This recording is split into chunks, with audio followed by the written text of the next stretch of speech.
Passport বা আপনার medicine যেগুলো রাখবে সেগুলো আপনি হাতের কাছে রাখবেন এবং সঙ্গে আইডি প্রুফ।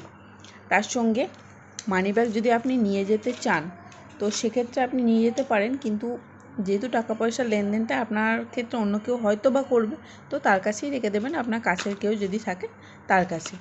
আচ্ছা, ব্রেস্ট ফিডিংয়ের জন্যে আমি এই বোতলটা তো নিয়েছি, এটা ফিড করার জন্যে যদি দুধ গুলে খাওয়ান অন্য কেউ, তো তখন সেক্ষেত্রেও এটা খুব কাজে লাগে। আচ্ছা, এটা হচ্ছে নিসকমডে। আর আমি এই যে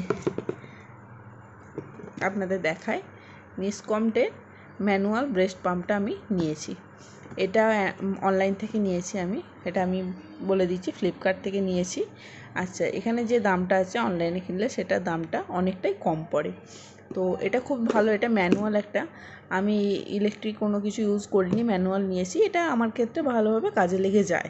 আমার যদিও খুব একটা বেশি প্রয়োজন পড়ে না, তবুও যখন বাইরে কোথাও নিয়ে যাই বেবিকে, তার জন্য অবশ্যই এটা দরকার পড়ে আমার। আচ্ছা, এবার এসবের পাশাপাশি আপনাকে যেটা অবশ্যই সঙ্গে রাখতে হবে সেটা হচ্ছে টাওয়েল রাখতে হবে, ড্রেস রাখতে হবে। এই দুটো অবশ্যই আপনার সঙ্গে থাকবে। এর সঙ্গে ব্রেস্ট ফিডিং বোতল তো বললাম। আচ্ছা, এবার হচ্ছে ব্রেস্ট প্যাড, এটা আমি ইউজ করেছি। এটা শুধু প্যাকেটটা আছে এখন, এটা আমি ইউজ করেছি। এটা ভীষণ ভালো, কোম্পানির নাম হচ্ছে মিমি। এই মিমি কোম্পানিটা ভীষণ রকম ভালো এবং এর ধারণ ক্ষমতা